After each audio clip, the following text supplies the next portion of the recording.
একেবারে উপরে যদি আপনারা দেখেন সেখানে লেখা আছে যে আগে সংস্কার পরে নির্বাচন, আগে জনতা তারপর ক্ষমতা। আমাদের যে ৫টা দাবি সেই ৫টা দাবি এটার উপরেই বেস করে। আমাদের প্রথম দাবি হচ্ছে যে এই যে এত বিপুল সংখ্যক লোক মারা গেল, বিকলাঙ্গ হইল, তাদের বিচারটা আমরা দেখতেছি না। এটা হচ্ছে আমাদের প্রথম দাবি যে তাদের বিচারটা এই অন্তর্বর্তীকালীন সরকারের আমলেই এই বিচার নিশ্চিত করতে হবে, বিচার সম্পন্ন করতে হবে। আমাদের সেকেন্ড দাবি হচ্ছে আপনারা যদি দেখেন যে আগামী ৫ বছর আমরা চাচ্ছি যে রাষ্ট্র সংস্কার হবে।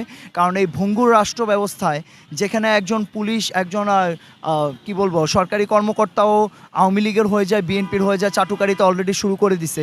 এই অবস্থায় আমরা কখনোই নির্বাচন চাচ্ছি না। আমরা চাই বড় বড় দলগুলা তাদের দল সংস্কার করুক, সরকারকে দেশ সংস্কারের সুযোগ দিন। আর আমাদের ৩ নাম্বার দাবি যদি আপনারা দেখেন যে অবশ্যই আগে স্থানীয় সরকার নির্বাচন এবং পরবর্তীতে জাতীয় নির্বাচন।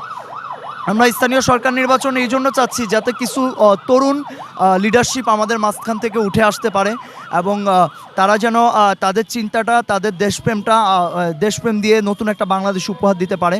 এজন্য আমরা অবশ্যই আগে স্থানীয় সরকার নির্বাচন চাচ্ছি। আর এক্ষেত্রে আমরা কোনো ধরনের এক্সকিউজ শুনতে চাচ্ছি না। আমরা